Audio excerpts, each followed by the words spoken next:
Good morning, students. In the last class, we discussed about switching hierarchy.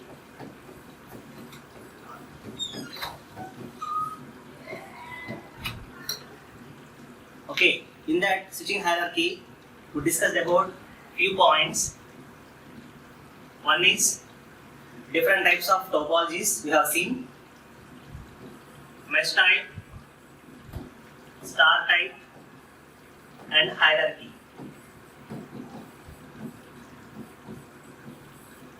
Okay, so in this, we seen that the mesh topology is used when the traffic is high, and we use star topology when the traffic is low. Then what is hierarchy? A properly structured, a multi-level star topology is called as a hierarchical structure. Okay, and also we seen that from recommendations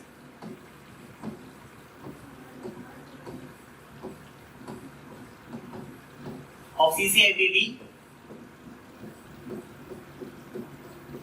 okay, we have taken a 5-level hierarchy structure for switching, routing, and hierarchy. Okay, this is the levels that is recommended by CCITT. Okay. In case of 5-level, we have seen that it contains some local area, primary area, secondary area, tertiary and quaternary areas, out of which at any cost to establish connection between calling and call subscriber, it has to use the final part, that is the 5th level. Or it can use some intermediate high usage lines. So anything it can use based upon the traffic intensity. It may use the high level usage lines, or it can use the final stage for routing the calling and call subscriber. Okay, and for routing we have seen some mechanisms or methods. There are 3 methods are there. You see, right? First one is called as right through routing. Second one is called as own exchange routing, and third one is called as computer control routing. Okay, so the how it is going to choose the level means based upon these methods. We call them as routing methods. The first one is what? Right through routing, where the originating exchange is going to decide the route. Okay, in which path it has to establish connection between calling and call subscriber. That is the first method. That is called as right through routing. Right through routing. And the second one is own exchange routing. So what is own exchange routing? The originating exchange will not take decisions. The intermediate exchange also can able to take decisions regarding the routing. Based upon traffic, it use any of its path. Okay, that is called as own exchange routing. And what is third one? Third one is called as computer control routing.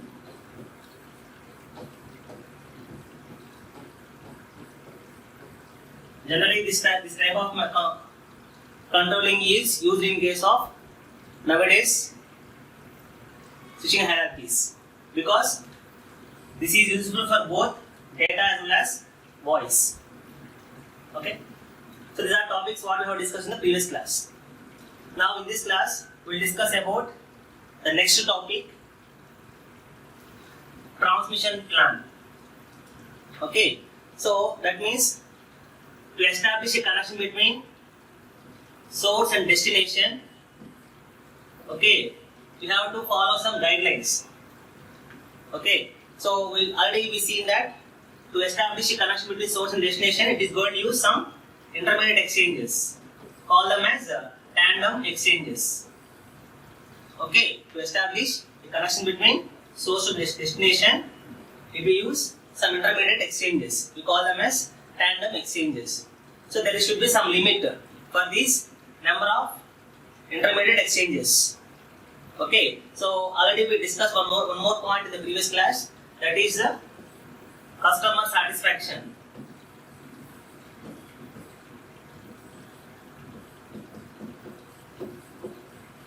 Okay, that is defined in terms of REs, reference equivalence. right? So our objective is to provide a good quality of speech. So this can be, we can able to give good quality only when we follow some guidelines given by this CCITT. So in its recommendation Q40, it has given some conditions. If you follow those conditions, then only you can able to provide a quality speech to the customers. So first one is a maximum of 12 circuits should be not less, maximum of, you can use 12 circuits in an international call. That means in between source to destination there must be a maximum of 12 intermediate exchanges. So here they are generally called as circuits. Okay. So this, what is the meaning of circuit means? That is nothing but your tandem chain. You can call it as a tandem chain. So according to the CCITT guidelines Q40, they have said that by establishing connection between source to destination, it should be connected in such a way that the maximum number of tandem exchanges should not cross more than 12 for an international call. That is the first point they specified. The second point, so in that 12 circuits, okay, it should not contain not more than 4 international circuits.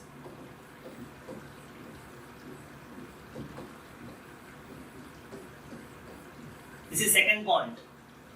No more than 4 international circuits be used in between the tandems originating and the terminating international switching center. Okay, generally, so these points are regarding the making international calls. Okay, in that case, the maximum switching exchanges or tandem exchanges must not be more than 12. Out of this 12, the international circuits or international exchanges must be not more than 4. That is second one. Third point is, here we have saying it is 12. So in some cases, it must be exceed more than 14. In this 14 again, maximum of 4 international circuits should be present. Not more than 4 international circuits. So these are some of the guidelines given by the CCITT for providing a good quality of voice for an international call. Okay. Now, so what are the factors that is affecting your speech qualities? So we will call it as a factors in Townsend loss budget. So already in the previous classes we have seen some points regarding the reference equivalence. So in Geneva we have one setup called as NOSFER setup. So with the help of this setup we are going to find out the reference equivalents for the transmitting circuits and receiving circuits, and we call them as TRE and RRE. Okay, so it contains some standard equipments to find out the TREs and RREs of the transmitting circuits and receiving circuits. So what are the components it may contain? It may contain the cables, nothing but your transmission lines and switches and your telephone sets. So these are some of the components we have in the network. So for these equipments, we have to find out the TREs and RREs. So according to the CCITT, given some guidelines that the total TRE in the circuit, recommendations of CCITT, okay, the TRE of the circuit must not be more than 18.5 dB, and the RRE should not be more than 11.5 dB. 8, 9, 10. Sorry, this is 21.5. Okay, TRE should be not more than 21.5 dB, and RRE must not be more than 11.5 dB. Therefore, how to find ORE? ORE means sum of TRE and RRE. That is equal to 33 dB. So, according to the CC8 recommendations, the ORE must not exceed this 33 dB, sir, for providing a quality voice. That is our final objective. And this value is not fixed. So, for countries to countries, this may vary. So, it may vary from 6 to 26 dB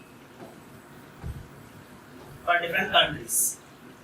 Okay. So, this is about, we have to keep all these things in mind while designing a transmission plan.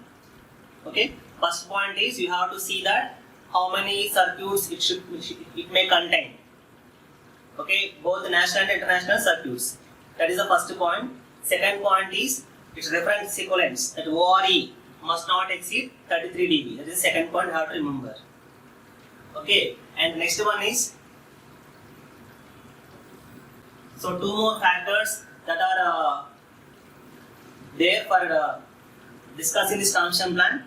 Two factors affecting this transmission plans. One is echo levels, another one is singing. So before discussing these 2 points, so we'll discuss one more point, that is, in case of transmission lines, that is, to reach from source to destination, the length of the wire is more, the path is more, right? So generally, if you are having some wire, it experiences some loss. Therefore, before reaching the destination, the signal may lost. So to overcome this problem, generally we go for amplifiers. We have to keep amplifiers in between the source and destination so that the signal may not lose. So for this reason, we have to use some amplifiers. So already we know that amplifiers requires 2 inputs and gives 2 outputs if it is a differential input, differential output amplifier. So it requires 2 inputs and it may give 1 output. If it is a differential input, single-ended output. Generally in our transmission lines, we use a differential input and differential outputs. Therefore, 2 wires are required. The thing is, generally in case of analog transmission, we use 2 wires. Okay, one for transmission and one for receiving. Okay, but here amplifier requires 2 inputs. Okay, that is the reason why you should go for some mechanism to convert 2 wire to 4 wire. So in the last class we seen a hybrid is going to do that. What is a hybrid circuit? Hybrid is going to convert a 2 wire to 4 wire without having with some impedance matching, so that input may not couple with output. Okay, so here in case of long distance transmission lines, we have to use amplifiers. So to need amplifiers, it requires 2 wires. So for that we have to convert a 2 wire to 4 wire mechanism. Therefore, in case of long distance communications or in case of analog or digital, for example, generally we are preferring digital transmission because of nowadays technologies. We are interested in digital transmission because in digital transmission the losses are less. So in that case also we require some hybrid to convert 2 wire to 4 wire, because in case of digital it requires 1 pair of wire for transmission and 1 pair of wire for reception. Okay, so for both the reasons, that is, for the need of amplifiers we are going for 2 wire to 4 wire conversion, as well as for digital transmission also we go for 2 wire to 4 wire conversion with the help of hybrid. Okay, now our objective is we have to see about echo levels. What is an echo? So in the previous class we seen one topic called as side tone. What is side tone? Side tone means hearing our own voice. Hearing our own voice is called as side tone. So this is very much required for our telephone sets. Then only you can able to know that whatever we are speaking, we can able to understand. If we don't have side tone, then we don't know whether the receiving person can able to understand our voice or not. That is why the side tone is required. Then what is echo? The name itself indicates whatever the voice we are speaking, okay, after some time interval, we are getting back to our own voice, own ear. Okay, this is your input voice. So after some time, we are going to receive the same sample to our earphone. Okay, that is called as echo. So is this echo required for us or not? We don't want, right? After speaking, okay, after some time, if you hear the same voice, it creates some disturbance. Therefore, we don't want any echoes in our circuits. Okay, now we'll discuss one by one in detail.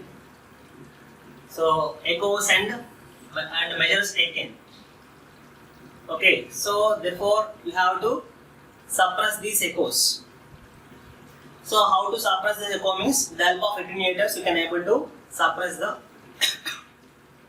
echoes. There are two ways. So based upon the round trip time. Okay, what is round trip time? The time difference between, okay, the time difference between inputs, speech and echo speech is called as a round trip time. Okay, the time difference between the input speech and echo speech is called as a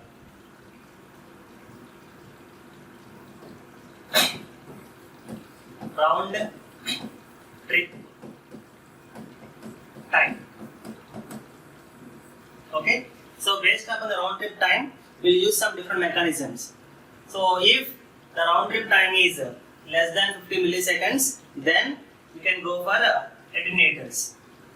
If the round trip time is more than 50 milliseconds, we can use either an echo suppressor or an echo canceller.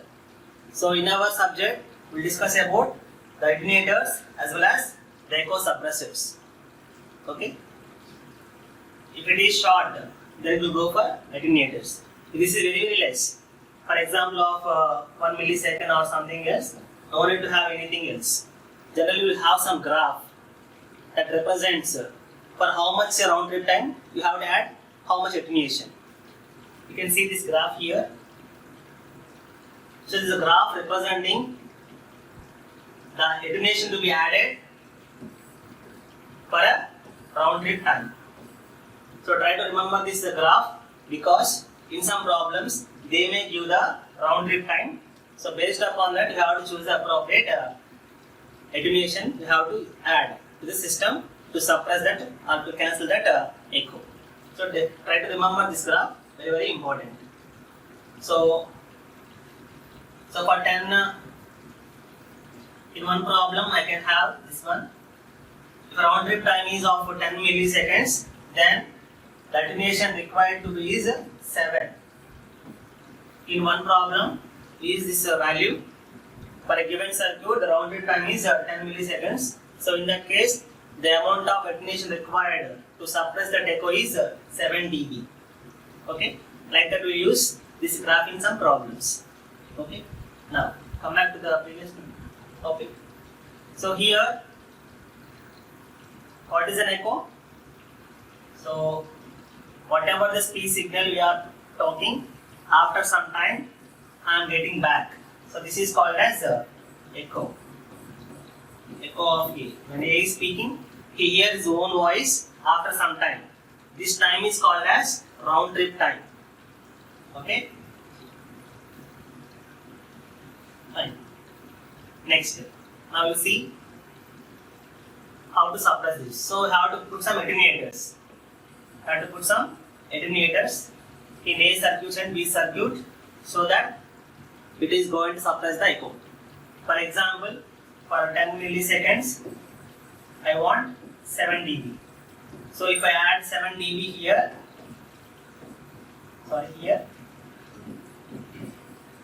then So before reaching the signal, it is going to attenuate my echo. Therefore, A cannot hear his own voice and it cannot disturb him. Similarly, if B is having echo, then this is going to suppress the echo produced by B. So this is a way how to suppress or cancel the echoes with the help of attenuators. So this technique is useful only when the round trip time is less than 50 milliseconds. Because for less than 50 milliseconds, the amount of attenuation is somewhat less. If I am going to add physically more amount of attenuation, then it may cross the ORE. So since already the circuit equipment contains some TRA and RRE, so again we are adding some more dB into the system, it is going to increase this ORE. But according to the recommendation given by CCITT, the overall ORE must not be more than 33 dB. Okay, so for that reason, we are choosing this type of technique only when the round trip time is less than 50 milliseconds. If more than 50 milliseconds, if I am going to use the same technique, it is going to affect your ORE value. Okay, so that is the reason why we choose this method only for round trip times less than 50 milliseconds. Now, what happens if round trip time is more than 50 milliseconds? We have to use this circuit. This is called as an echo suppressor circuit. So, what is an echo suppressor? Echo suppressor. So, echo suppressors are voice activated devices. So, here this is a echo suppressor of A and this is the echo suppressor of B. So, whenever A is speaking, it is going to activate B's echo suppressor. So, they are called as voice activated echo suppressors. For example, when A is speaking, it has to allow his voice and it has to suppress the echoes. That means in the written path it has to suppress. That for this reason, whenever A is speaking, it has to suppress B's echo suppressor. Sorry, this is called as EA. What EA stands for? EA stands for A's echo suppressor and here EB stands for B's echo suppressor. So whenever A is speaking, it is going to activate the B's echo suppressor. When B is talking, it is going to activate A's echo suppressors. So the echo suppressors are voice activated suppressors. For example, now you can see an example when B is talking or when A is talking. So when A is talking, what happens? Okay, it is going to activate B's echo suppressor. Therefore, it is going to close the switch. It is going to open the switch. So actually, this example is for B speech. Now, I am going to explain it for A, or you can take now for B. No problem. So when B is speaking, it is going to activate A's echo suppressor. Therefore, what happens here? So it is going to, this control is going to close the switch. We know that always signal passes through the less resistance path. If you see here, this is short circuit. This is a short circuit. Therefore, it is going to transmit B's voice in this path. Okay. So therefore, the voice is not attenuated here. Okay. So it is reaching to the A's earphone. Because of echo, what happens? Again, it come back to the from the circuit. So here, since it is controlled, the switch is opened. Therefore, definitely it has to pass through this attenuator. Okay. Therefore, we are choosing some value of attenuation based upon round trip time. Therefore, before reaching here, the complete echo will be suppressed by this attenuator.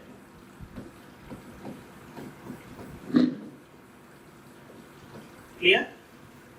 Therefore, this process continues. Whenever B is speaking, it is going to activate A's echo suppressor. When A is speaking, it is going to activate B's echo suppressor. So from here, what we can observe, it is having some drawback. That is, it comes under half duplex. That means whenever B is speaking, A cannot talk. Whenever A want to try to talk, what happens? His voice is attenuated. His voice is attenuated. Clear? That is the reason why we can say that this circuit comes under half duplex. When A is speaking, B cannot speak. When B is speaking, A cannot speak. For example, A is talking, therefore it is going to activate B's echo suppressor. So so how to switch between EAP to EA means whenever B has to shout. If you want to start his communication, he has to shout. B should be shout so that it is going to activate A's echo suppressor. It is going to deactivate the B's echo suppressor. So here, to switch between the echo suppressors, the subscriber should shout first before they are talking. And one more drawback in this method is the initial speech. Initial speech may be clipped off.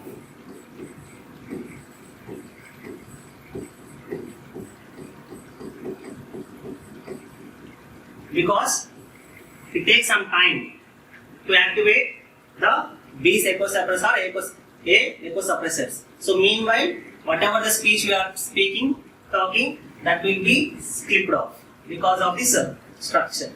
Generally in industries, we may not use this type of mechanism. So in place of that, we'll go for a computer control. Because nowadays we are using only digital transmission. That means you are going to store the speech sample and you are transmitting it after some other time. So, therefore, in case of digital transmission, we are going to store the speech samples. This is speech samples are stored in some memory location. So the idea here is they are going to store the input speech in some memory location and they are going to subtract this with the echo sample after round trip time.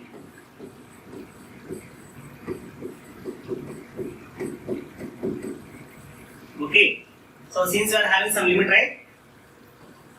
The ORE must not be more than 33 dB. So if physically I am going to place the attenuators, it is going to increase the value of ORE. So to avoid that, we will go for some other technique called as computer based control. In the case of computer based control, here we are going to store the input speech in some memory location.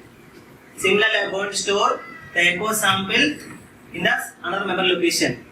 We are going to subtract these two after a round trip time.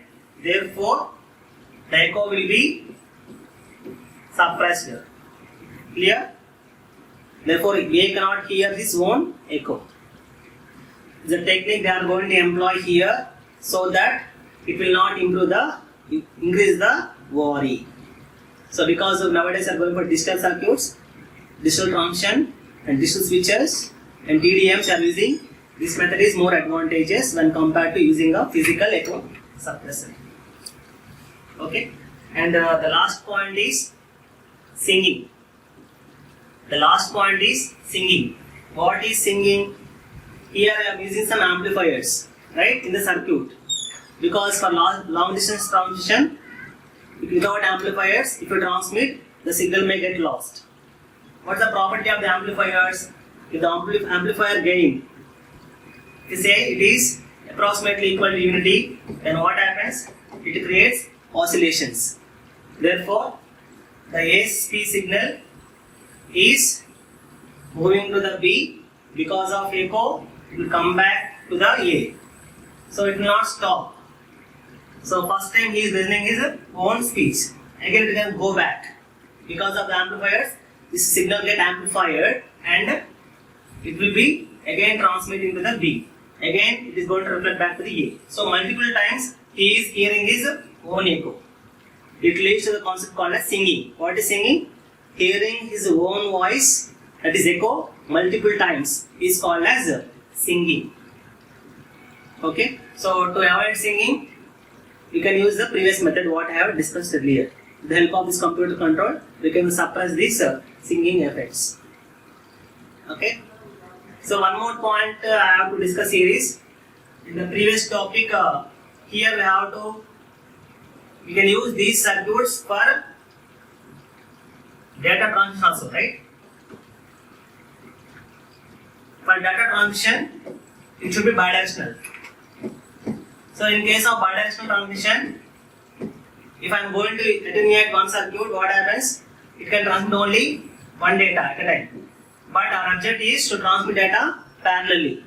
So in that cases, we are going to disable these echo suppressors for some time if there is no voice communication. So these echo suppressors are activated only when the voice is present. So during data transmission, we are going to deactivate both the suppressors, so that it is going to transmit only the data. So if you want to again activate them, then you have to transmit a signal of 2100 Hz for a duration of 300 milliseconds. So during data transmission, both are deactivated, but during the voice transmission, they are activated based upon the speaker. So how to activate means, the exchange should send a data or signal of 2100 Hz for a duration of 300 milliseconds. Okay, to activate the echo suppressors. So for data, it is full duplex, but for voice, it is half duplex. Okay, so that is about singing. So hearing multiple echoes is called as singing. So here, how to overcome these problems means, or internal losses means, here we have to find the internal loss of the system. So we said that already previously, it contains some 2-wire to 4-wire conversions is there. So in case of this, we have to maintain some proper impedance matching between 2-wire to 4-wire, so that there is no coupling takes place. So therefore, ultimately there is no reflection loss. And our impedance mismatch takes place, then only we can see some reflection of the signal. This is what I have studied in EMTL, right? If a load impedance is equal to characteristic impedance, then the reflection coefficient gamma L is 0. Same logic here also. If a 2-way circuit impedance is equal to 4-way circuit impedance, then there is no reflection. So reflection happens only when the impedance mismatch takes place. But we know that, so different subscribers are connected with the different lengths. So this is subscriber 1, this is subscriber 2. Here the loop length is different. This is L1, it will be L2. We know that if the length changes, the resistance changes, automatically impedance mismatch takes place. Therefore, some loss will be there, some reflection loss will be there. We call it as RL, return loss. Clear? Because the subscribers are situated at different lengths, therefore the resistance may varies. So because of that, you cannot be able to match the impedance. Therefore, definitely it is going to have some reflection. We call that reflection as return loss. Okay, so how to find return loss means, in terms of impedance you can find, in terms of power you can find, in terms of voltage you can find. Okay, so here the formula is 20 log Z4 plus Z2 by Z4 minus Z2. What is Z4? 4-wire impedance, 2-wire impedance, and so on. Similarly, in terms of power you can take P4 by P4 minus P2. What is P4 means incident power. What is P4 minus P2? It is called as reflection power. And in terms of voltage you can write, so this value can take it as 1 by RC. What RC stands for? Reflected signal to the incident signal. Okay. So one problem is there here. Okay, we will discuss this problem in the next class. Find out the return losses. Thank you.